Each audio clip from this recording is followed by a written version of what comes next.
Imagine this, you're stopped at a red light on the interstate and an 18-wheeler rear ends your vehicle. Hi, I'm David Vigner, and I'm going to tell you the 5 things most people make the mistake of not doing after a car accident. Number 1, they don't get a police report. You should always get a police report.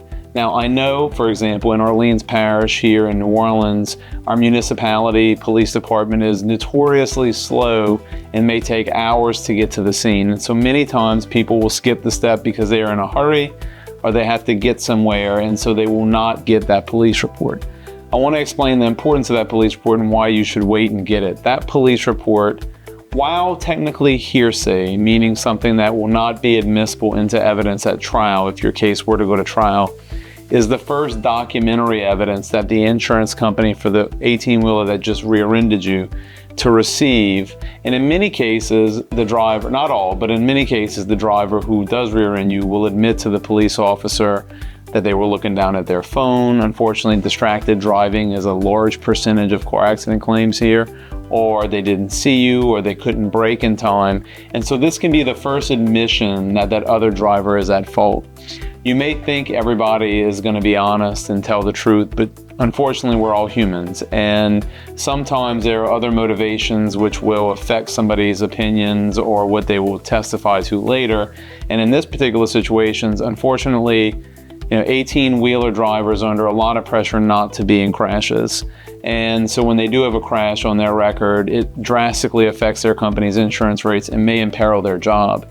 So they have a lot of human factors, unfortunately, that may weigh on them to potentially change their story later when your case would be going to a deposition and discovery and/or trial. So that police report, that is the first thing that documents what happens on the scene by a police officer who can at least testify at trial to what the parties told him. So while the report itself may not come into evidence, that cop can say, if he remembers under oath, that the other driver told him that he was at fault, etc. You also may overhear the other driver telling the cop that. And then your testimony in the record and/or in a deposition is not hearsay under 801D2A in the Code of Evidence because it is an admission against a party opponent. So that collaborative discussion where you can potentially overhear the policeman and the other driver talking, or if you talk to the other driver and he admits fault to you, it's another way to establish fault. But get that police report. It's the first piece of documentary evidence that you can submit to the 18-wheeler's insurance company to set up your claim. Number 2, take pictures of the property damage. So many people are not thinking because they're so frightened about what just happened, and we're not in the right state of mind to think logically. There's a lot of adrenaline rush. I equate it to getting ready to play a football or a basketball or a baseball game in the big championship game. You got the adrenaline moving. This car accident happens and it's scary. Let's be honest, we're very scared, and the injuries that you may be suffering, you don't feel at first many times because the adrenaline's rushing, and so you're not thinking like, I need to make sure I take pictures. If your vehicle's totaled and/or the other vehicle's totaled, it's very possible they're going to be towed away, and the tow company may not preserve that as evidence. So those photographs become critical evidence to show the extent of damages, which as a lawyer, if they later try to distinguish your injuries by diminishing the force of impact, those photographs showing the total impact, the damages, will be critical in documenting and showing a jury or a judge, look at the damages to the vehicles. This is what is causally related to our client's extent of injuries. Number 3, make sure you document your medical injury sooner rather than later. Some people, we just mentioned, suffer this adrenaline from the car accident. They're scared. They are terrified. They had a brief moment where they thought they could potentially die. So it is a very unique and scary incident, and it happens just like that. It's very fast. So they're not also thinking about monitoring their body and how they're feeling in the immediate 24 to 48 hours after. If you need immediate care, immediately go to the doctor, whether it be an urgent care, a chiropractor, a physical therapist, the hospital, ER, whatever it is. You need to go and document that injury. But if you're not feeling right after the collision like you were injured, don't make any comments whatsoever about whether or not you were injured, and just monitor your body and how you're feeling over the next 24, 48, and 72 hours. Like I mentioned earlier, many people will not feel injured directly on the day of the collision because of that adrenaline rush and or the composition of their body, but in day 2, 3, or 4, they unfortunately may wake up with neck pain, back pain, leg pain, shoulder pain, whatever modality in their body may or may not have been injured in the collision. That may sometimes manifest itself a 2-day, 3-day, 4-day, 5 days later. Many people in South Louisiana, because we're tough, will say, well, I don't need to go to the doctor. I can do some home therapy and I can let this resolve and fix itself. And 30, 60 days go by until they finally decide, hey, I'm going to go to the doctor. What's the problem with that? The first thing that the insurance defense lawyer or the adjuster does in that situation or scenario is say that your medical injuries are not causally related to the collision because look, you didn't go to the doctor until 60 days after the collision. So if you can in some way immediately go to the doctor if you're feeling injured, even if you never have to go back again, just to make sure that you document the time proximity of when you began being injured or feeling that modality of injury from the date of the collision, documenting that is going to be critical if you do have further injury and if your symptoms manifest and get worse down the line, which you never know after a collision. So the documentation of it is what is a third party verifying your story that you may need to tell later on. Number 4, talk to your insurance carrier and their insurance carrier to set up your claim. So in many situations, the first consideration is, how do I get around? Because I can't drive my car. Well, you probably have rental coverage under your insurance potentially that your insurance company has agreed to pay for so many days of rental for your vehicle, and or there's rental on the other policy. And typically when the other driver is at fault, their rental will pick up before yours.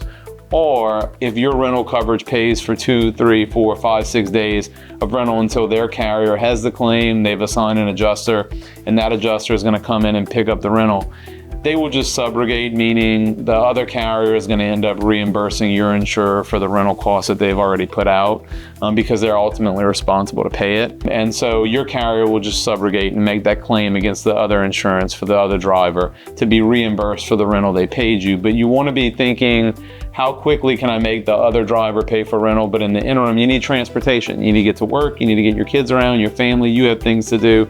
And so look for the rental coverages with your carrier and the other carrier. Also, you want to have the property damage claim set up as soon as possible.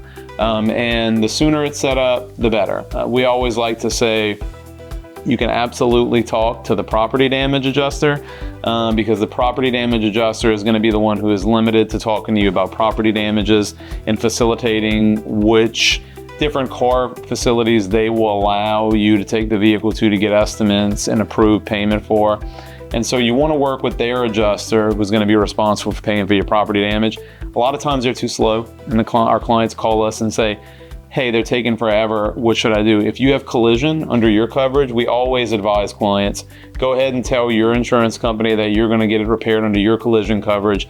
And very similar to the rental, your carrier will subrogate and make a claim against the other insurer to get reimbursed for the property damage that your insurer had to pay for. It is illegal in Louisiana for your insurance premiums to go up if you make a claim against your own carrier for property damage, rental, or uninsured motorist benefits, and you were not at fault. So your premiums should not go up, and your carrier should be fully reimbursed from the other carrier for the property damage, even if you claim it under your own collision coverages. And in that reimbursement, you should also get any deductible that your carrier would ask for you to contribute, whether it be $250, $500, or $1,000, whatever your deductible is in your policy. You should get that reimbursed when they subrogate and go get paid from the other carrier. And last, and most importantly, the fifth thing that is a mistake that people make after a car accident, do not talk to the other carrier's injury adjuster. So there is going to be a separate adjuster, or there should be, and you should ask, if the adjuster from the other driver's carrier is talking to you, you want to make sure, and because they're recording all of your conversations, which is legal in Louisiana, one-party consent, that you're only talking to a property damage adjuster. So a property damage adjuster should only be asking you about damages to your vehicle, repair facilities, rental, those types of things. Anything about your body and the injuries that you sustained in the collision, you should not talk to their adjuster about, period. Okay? There's a trap that so many clients fall into. They are recording your call. They are specifically asking you questions that may seem innocuous and innocent, but they're saving them in case you do become injured later and make a claim, they will use it against you. And so the first thing we tell clients when they retain us is tell the bodily injury adjuster, that you have an attorney involved. And 99% of the time, believe it or not, sometimes they still do very unethical things and try to get the clients to talk to them even though they know an attorney is involved, although that's very rare. Most times, once the insurance adjuster knows that an attorney is representing you in the bodily injury claim, they should and are required to immediately stop and cease communicating with you and have to come through your attorney on your bodily injury claim. And this is critical because it allows us to advise you and prevent you from saying something, which doesn't mean you're not smart. It doesn't mean you're not an intelligent or educated or capable person walking around society. It's no different than you're not going to try to operate on your own heart. You shouldn't try to manage your own personal injury claim. We've been doing this for a long time, so we know all of the tricks and the things that you may see 2 or 3 or 4 years down the line at a trial if your case became a significant injury and it doesn't resolve and goes to verdict, whether it be 1 year, 2 years, 3 years down the line. And we want to protect you immediately. We want to stop those traps from happening. We want to manage your claim and your client journey as effective as possible and give you what I would say very effective advocacy from the standpoint of preventing any of these traps from happening. So do not talk to a property damage adjuster. And so those are the 5 things that we advise that we see people don't do to cleanly manage their claim directly after an accident. In our next video, we're going to talk about the 5 things you should do once a claim is made and how to document and work through that claim. So if you like this and you stayed along this long to listen to this, check out the next video where we talk through that one. Thank you, and I'm David Vignair with Scott Vignair Injury Lawyers. Scott Vignair Injury Lawyers. And today we're going to talk about 5 things you should consider when hiring a personal injury lawyer. Number 1 is that lawyer's experience in personal